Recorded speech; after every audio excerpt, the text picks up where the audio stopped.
Google पे जाते हैं और सर्च करते हैं digital marketing consultant in India या Google Ads trainer in India या ट्रेनिंग इन इंडिया और ऐसे बहुत सारे और कीवर्ड हैं। उसको उस कीवर्ड पे अगर आप मुझे सर्च करते हैं तो आपको मैं फर्स्ट पोजीशन पे मिलूंगा।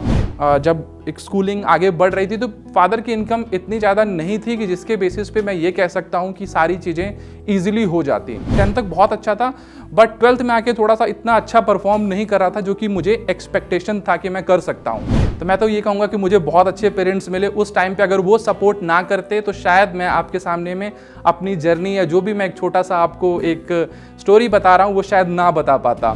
और जब ये काम थोड़ा सा आगे बढ़ा तो आप जानते हैं कि मिडिल क्लास फैमिली के लिए जिसके पास बहुत ज़्यादा अर्निंग का स्कोप ना हो वहाँ पे बहुत सारे चैलेंजेस आ जाते हैं।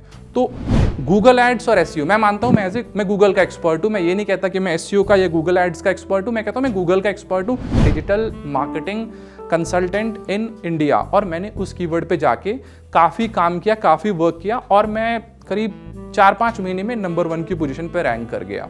तो मैं कहूँगा कि अगर आप इस फील्ड में आ रहे हैं तो आपके लिए बिल्कुल स्कोप है, लेकिन स्कोप सिर्फ बोलने के बेसिस पे नहीं है। अगर आप काम कर रहे हैं, कुछ रिजल्ट जनरेट कर रहे हैं, तब आपके लिए स्कोप है। अगर आप ये सोच रहे हैं कि आप रिजल्ट नहीं जनरेट करेंगे, सिर्फ प्रॉमिसेस करेंगे या एक प्रपोजल सबमिट कर देंगे, क्लाइंट एक्सेप्ट कर लेगा, नहीं, ये पॉसिबल ही नहीं है। नमस्कार, मेरा नाम प्रणव झा है और मैं डायरेक्टर हूँ एपी वेब वर्ल्ड का, जो कि एक डिजिटल मार्केटिंग एजेंसी है। और पिछले 10 साल से मैं ये एजेंसी रन कर रहा हूँ और बहुत सारे बच्चों को पढ़ा भी रहा हूँ PIMS इंस्टीट्यूट में। और मैं इस जर्नी के बारे में आप लोगों के साथ में शेयर करना चाहता हूँ। ये जो जर्नी है मेरी, अगर आप गूगल पे जाते हैं और सर्च करते हैं digital marketing consultant in India या Google Ads trainer in India या ट्रेनिंग इन इंडिया और ऐसे बहुत सारे और कीवर्ड हैं, उस कीवर्ड पे अगर आप मुझे सर्च करते हैं तो आपको मैं फर्स्ट पोजीशन पे मिलूंगा। और ये इतना आसान नहीं रहा, इसके लिए मैंने काफ़ी सारी चीज़ें सीखी अपनी जर्नी में, क्या मुझे करना चाहिए, उन सब सारी चीज़ों को मैंने काफ़ी रिसर्च किया और रिसर्च के बाद ये जो सक्सेस है ये मुझे मिला। तो इस सक्सेस के पीछे की स्टोरी क्या है उसके बारे में मैं आपको डिटेल से बताता हूँ आज। मैं मधुबनी बिहार से हूँ और मेरे जो पापा हैं वो पंजाब आ गए थे, जालंधर एक शहर है पंजाब में, और वहीं पे वो प्राइवेट सेक्टर में जॉब करते थे और वहीं से हमारी जर्नी स्टार्ट हुई। मैं स्कूलिंग में काफ़ी अच्छा था, काफ़ी बढ़िया कर रहा था, अच्छे नंबर्स ला रहा था और उसमें एक बहुत इम्पॉर्टेंट रोल मेरी मदर का भी है। जब एक स्कूलिंग आगे बढ़ रही थी तो फादर की इनकम इतनी ज़्यादा नहीं थी कि जिसके बेसिस पे मैं ये कह सकता हूँ कि सारी चीज़ें ईजिली हो जाती, राइट। तो मदर ने एक डिसीज़न लिया कि मैं भी इनको कंट्रीब्यूट करूँगी, मैं अपने बच्चों को और बेटर से बेटर क्वालिफिकेशन देने में एक इम्पॉर्टेंट रोल प्ले करूँगी। तो मेरी मदर्स ने बहुत सारे वर्कआउट किए, जैसे कि वो स्टिचिंग का काफ़ी वर्कआउट करती थी। उन्होंने लगातार 10 साल तक ये काम किया और हम दोनों भाइयों का ये जॉब होता था, रिस्पॉन्सिबिलिटी होता था। वो जो भी काम करती थी उस काम को डिलीवर करने का काम हम दोनों भाई करते थे और ऐसे ही करते हुए अच्छा जा रहा था, चीज़ें काफ़ी बेटर हो रही थी। बट जब 10th का मेरे छोटे भाई का फेज़ आया और मैं 12th में था, मैं थोड़ा सा करियर को लेके ऊपर नीचे हो रहा था क्योंकि मैं 10th तक बहुत अच्छा था बट 12th में आके थोड़ा सा इतना अच्छा परफॉर्म नहीं कर रहा था जो कि मुझे एक्सपेक्टेशन था कि मैं कर सकता हूँ, राइट। तो पेरेंट्स ने कहा कि ये अच्छा कर सकता है, इसको एक अपॉर्चुनिटी और दिया जाए, क्योंकि मेरा मन था कि मैं बीटेक करूँ और कंप्यूटर साइंस से करूँ, क्योंकि मेरा उसमें काफ़ी इंटरेस्ट था और मैं काफ़ी चीज़ों को लेके क्यूरियस रहता था कंप्यूटर से रिलेटेड। तो एक पापा ने 7-8 साल की जर्नी में एक जितना भी उनका छोटा छोटा इनकम होता था और कुछ फैमिली मेम्बर्स ने, मेरे दादाजी ने थोड़ा सा हेल्प किया, तो उसके बेसिस पे अपना एक प्लॉट खरीदा था, छोटा सा प्लॉट था और उन्होंने उस प्लॉट को खरीद के ये डिसीजन लिया था कि वो आगे उनको बुढ़ापे में काम आएगा या फिर जब वो रिटायर होंगे तो समहाउ उनके लिए वो काम आएगा। बट उन्होंने डिसाइड किया कि नहीं, ये बेस्ट फेज़ है। तो मैं हमेशा देखता हूँ कि जो लोग बोलते हैं कि हमें रिसोर्सेज नहीं मिल रहे, तो अगर पेरेंट्स अच्छे हों तो मैं तो ये कहूँगा कि मुझे बहुत अच्छे पेरेंट्स मिले उस टाइम पे। अगर वो सपोर्ट ना करते तो शायद मैं आपके सामने में अपनी जर्नी या जो भी मैं एक छोटा सा आपको एक स्टोरी बता रहा हूँ वो शायद ना बता पाता। उन्होंने बीटेक लेने का डिसीजन लिया। छोटे भाई ने भी, जो कि वो 10th में था, इतना छोटा था, उसने भी एग्री किया कि हाँ करवाओ आप इनको, ये पढ़ने में अच्छे हैं, मैं पीछे से मेहनत करके आगे निकल जाऊंगा, मैं आप टेंशन मत लो, मैं हाथ पकड़ लूंगा। और 10th के बाद लकीली देखिए कि वो भी काफ़ी मेहनत करने लग गया।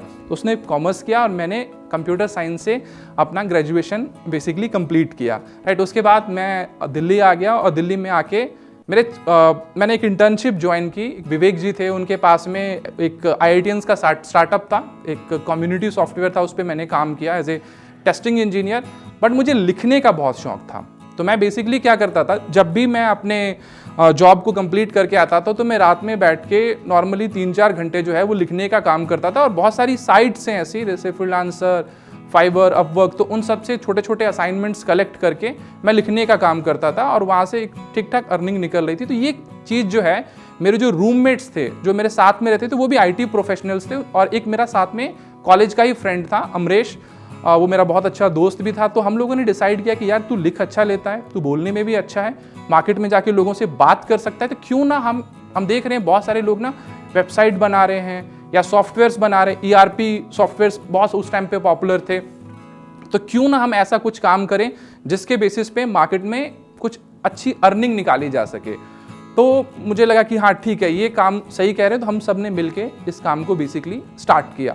और जब ये काम थोड़ा सा आगे बढ़ा तो आप जानते हैं कि मिडिल क्लास फैमिली के लिए, जिसके पास बहुत ज़्यादा अर्निंग का स्कोप ना हो, वहाँ पे बहुत सारे चैलेंजेस आ जाते हैं। तो मेरे 4 दोस्तों में से 3 दोस्त जो हैं वो फिर से जॉब की तरफ मुड़ गए, और जो एक एंटरप्रेन्योरशिप का जर्नी था, क्योंकि मैं थोड़ा सा जिद्दी हूँ किसी चीज़ को लेके, तो मैंने डिसाइड किया कि नहीं, मैं इस जर्नी को क्विट नहीं करूँगा और मैं आगे बढ़ूँगा, इस जर्नी को आगे लेके जाऊँगा। वो 2013 के आसपास का मिड का टाइम था, और ये दिवाली के आसपास, हाँ दिवाली के आसपास का ही टाइम था। और वहीं पे मैंने फिर से चीज़ों को फिर से कंबाइन किया और फिर से चीज़ों को स्टार्ट किया, और यही जर्नी इसी तरीके से फेज़ बाय फेज़ आगे बढ़ते। उस जर्नी में कुछ चीज़ें, कुछ स्किल्स जो मैं आपके साथ में शेयर करना चाहता हूँ, जो मैंने सीखा, और शायद वो आपको भी काफ़ी हेल्प करे अगर आप अपना करियर बनाना चाह रहे हैं या फिर आप कुछ बेटर करना चाह रहे हैं। मैंने गूगल एड्स और SEO, मैं मानता हूँ मैं गूगल का एक्सपर्ट हूँ। मैं ये नहीं कहता कि मैं SEO का या गूगल एड्स का एक्सपर्ट हूँ, मैं कहता हूँ मैं गूगल का एक्सपर्ट हूँ। गूगल में जो मार्केटिंग के चैनल्स हैं, ये 2 मेजर चैनल्स हैं, और भी बहुत सारे हैं, बट इन दोनों पे आपको मार्केट में अगर आप किसी से पूछते हो या किसी डिजिटल मार्केटर से बात करते हो, तो सबसे पहले यही कहेगा कि मैं SEO एक्सपर्ट हूँ या मैं गूगल एड एक्सपर्ट हूँ। मैंने इन दोनों सब्जेक्ट्स में अपनी एक्सपर्टीज बिल्ड करनी स्टार्ट की, और मैंने ये देखा कि इसमें बेसिकली इसको लर्न करने से मुझे बहुत एडवांटेज मिलने लगा। और गूगल एड्स में उस टाइम पे बहुत कम लोग थे जो बेसिकली काफ़ी एक्टिव थे सोशल प्लेटफॉर्म्स पे, तो मैं काफ़ी एक्टिव हो गया। अलग अलग प्लेटफॉर्म्स पे इवेंट्स करने स्टार्ट किए गूगल एड्स से रिलेटेड। मैं ऑल ओवर इंडिया गया, अलग अलग सिटीज़ में गया, इससे रिलेटेड करीब 6 इवेंट्स किए, काफ़ी सक्सेस मिला उस इवेंट्स के थ्रू से, और वहाँ से एक टर्निंग फेज़ आया मेरे लाइफ के लिए। और फिर मुझे PIMS में मनीष जी ने एज ए को-फाउंडर इन्वाइट किया कि आप आइए, मैं एक इंस्टीट्यूट रन करता हूँ नोएडा में, और आप भी इसका पार्ट बनिए। तो मैं उसका पार्ट बना एज ए को-फाउंडर, और वहाँ पे हमने लोगों को ट्रेंड करना, सिखाना शुरू किया। और देखिए उसी टाइम पे कोविड का फेज़ आया और चीज़ें थोड़ी सी बदल गई, क्योंकि मैं गूगल एड्स पे ज़्यादा फोकस था, SEO भी करता था, बट गूगल एड्स मेरा एक कोर फोकस था। लेकिन कोविड के फेज़ में जितने भी स्टार्टअप थे, सब लोगों ने नमस्ते कर दिया कि भाई हमें गूगल एड्स नहीं कराना, अभी कौन खरीदेगा गूगल एड्स, किसके पास इतने पैसे हैं कि वो एड्स में जाके पैसे स्पेंड करेगा। अब मुझे समझ में आ गया कि ये एक फेज़ है और वो लंबा चलता जा रहा था। 3-4 महीने बीत गए तो मुझे लगा कि नहीं, ये राइट टाइम है, कुछ ऐसा सीखा जाए या कुछ उसमें और बेटर किया जाए जिसके बेसिस पे मैं अपने करियर को स्टेबल कर सकूं। और जो मैं काम कर रहा हूं, क्योंकि मेरे पास ऑलरेडी काफ़ी सारे लोग वर्क कर रहे थे एजेंसी में, हम लोग बहुत सारे क्लाइंट्स को सर्व कर रहे थे, लेकिन उनके पास में भी बजट नहीं था उस टाइम पे। अगर किसी के पास बजट नहीं होता है तो ऑब्वियसली बहुत सारे चैलेंजेस खड़े हो जाते हैं। तो मैं गूगल में गया, मैंने देखा कि क्या क्या कीवर्ड हो सकते हैं और किसके थ्रू से एक मार्केट में अच्छी पोजीशनिंग बनाई जा सकती है। तो मैंने इस कीवर्ड को देखा, digital marketing consultant in India, और मैंने उस कीवर्ड पे जाके काफ़ी काम किया, काफ़ी वर्क किया, और मैं करीब 4-5 महीने में नंबर 1 की पोजीशन पे रैंक कर गया। और उसको रैंक करने से और भी बहुत सारे ऑप्शंस खुल गए। फिर मैंने एक्टिवली और भी 3-4 वेबसाइट्स पे काम करना स्टार्ट किया, अपनी एजेंसी के वेबसाइट को रैंक करना स्टार्ट किया। और ये स्किल जो है ना, इसने मुझे बहुत कॉन्फिडेंस दिया। और मैं जिन लोगों से मिला, जब मैंने उनको बताया कि हाँ मैं इस चीज़ में अच्छा हूँ, तो काफ़ी उन लोगों ने अप्रिशिएट किया कि अगर आप दूसरों के लिए कर सकते हैं तो शायद ये आप अगर किसी बिजनेस में इंप्लीमेंट करें तो और अच्छा हो सकता है, और वो बिजनेस और भी अच्छे से ग्रो हो सकता है। ये चीज़ें मेरे को बिल्कुल समझ में आ गई, ये चीज़ें मेरे को बिल्कुल ही क्लियर हो गई कि अगर मैं इस तरीके से काम करता हूँ तो ये एक अच्छा पाथ हो सकता है। अब जो लोग बहुत सारे, क्योंकि मैं बता रहा हूँ कि मैं एक इंस्टीट्यूट भी रन करता हूँ, तो बहुत सारे ऐसे लोग ये एस्पिरेंट्स आते हैं, वो पूछते हैं कि भाई इसमें क्या स्कोप क्या है। अगर मैं SEO सीखता हूँ, गूगल एड सीखता हूँ, डिजिटल मार्केटिंग सीखता हूँ, तो क्या मैं इसको बेटर कर सकता हूँ, क्या इसमें मेरे लिए स्कोप है। तो मैं कहूँगा कि अगर आप इस फील्ड में आ रहे हैं तो आपके लिए बिल्कुल स्कोप है, लेकिन स्कोप सिर्फ बोलने के बेसिस पे नहीं है। अगर आप काम कर रहे हैं, कुछ रिजल्ट जनरेट कर रहे हैं, तब आपके लिए स्कोप है। अगर आप ये सोच रहे हैं कि आप रिजल्ट नहीं जनरेट करेंगे, सिर्फ प्रॉमिसेस करेंगे या एक प्रपोजल सबमिट कर देंगे, क्लाइंट एक्सेप्ट कर लेगा, नहीं, ये पॉसिबल ही नहीं है। आपको काम करके दिखाना पड़ेगा।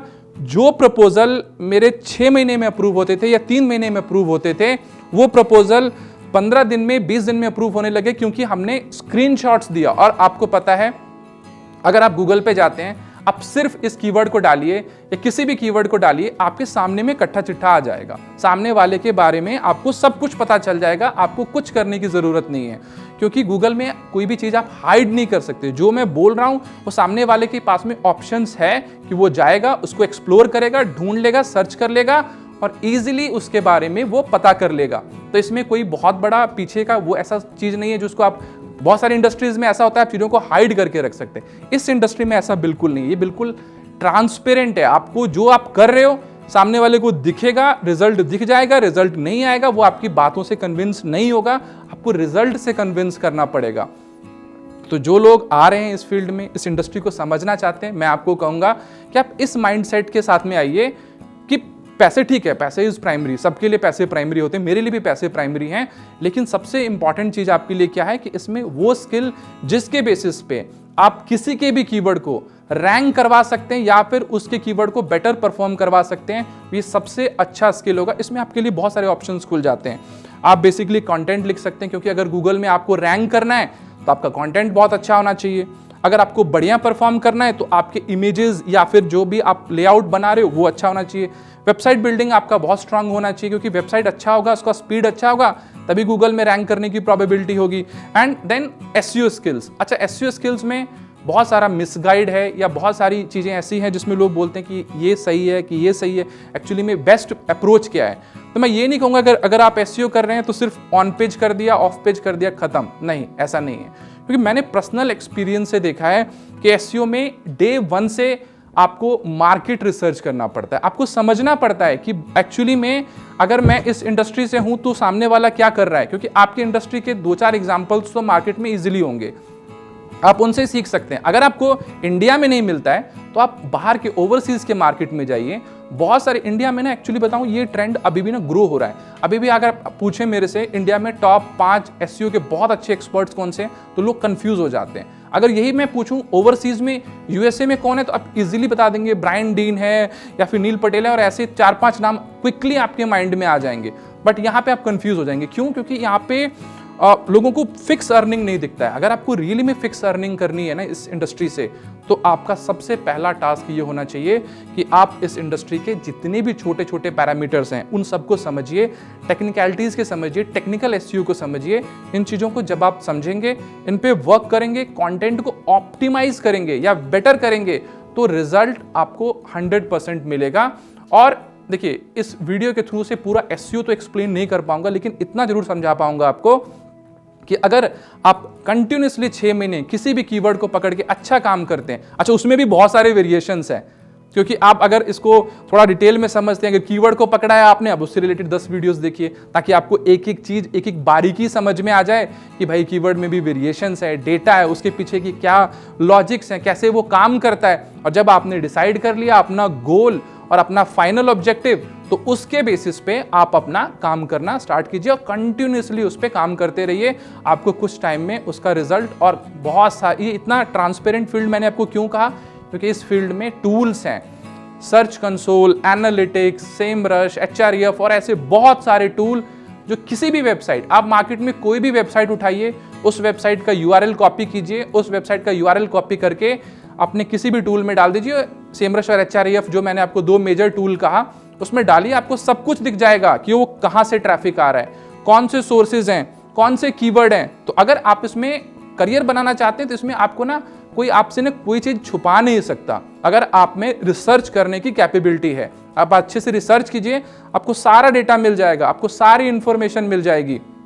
और जब ये सारी इंफॉर्मेशन और सारा डेटा आपको मिल जाता है, उसके बाद आपके लिए ऑटोमेटिकली लेआउट बनाना या स्ट्रक्चर बनाना या उसके बेसिस पे आगे बढ़ना बहुत ज़्यादा आसान हो जाता है। तो मैंने ये जो जर्नी में कुछ चीज़ें सीखी और ये जो जर्नी को मैंने एक तरीके से प्रैक्टिस किया या फिर रेगुलरली मैं अभी भी आज जबकि 10 साल कंप्लीट कर चुका हूँ इस इंडस्ट्री में, ऑलमोस्ट 1400 से ऊपर मेरे क्लाइंट हैं और 30 लोगों की टीम नोएडा में मेरी बैठती है। इन टीम के बाद भी मुझे लगता है कि मुझे डेली कुछ ना कुछ एसईओ का सीखना है, मुझे डेली कुछ ना कुछ डिजिटल मार्केटिंग से लर्न करना है, क्योंकि ये एक ऐसी इंडस्ट्री है, अगर आप ऐसा सोचें कि मैंने काम कर लिया और मैं 6 महीने आराम कर लेता हूँ तो चीज़ें चेंज हो जाती हैं, गूगल का एल्गोरिदम चेंज हो जाता है। तो आप में अगर सीखने की क्षमता है और थोड़ी सी एक जुझारूपन है आप में कि हाँ भाई मुझे सीखना है, लर्न करना है और कुछ ना कुछ प्रैक्टिस करते रहना है, तो ये इंडस्ट्री आपके लिए है। और ऐसा भी है, मेरे बहुत सारे ऐसे कीवर्ड हैं जिसमें मैंने 6 महीने से कुछ भी काम नहीं किया है,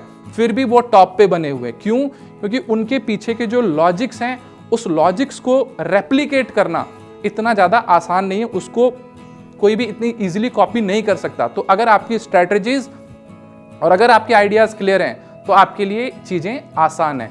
तो ये जर्नी जो मैं आपको बता रहा हूँ और जो चीज़ें मैंने आपके साथ में शेयर की हैं, होपफुली आप इसको इम्प्लीमेंट करेंगे और अपनी जर्नी में भी इसको लेके आएंगे और मेरी स्टोरी ने होपफुली आपको इंस्पायर किया है। Thank you so much.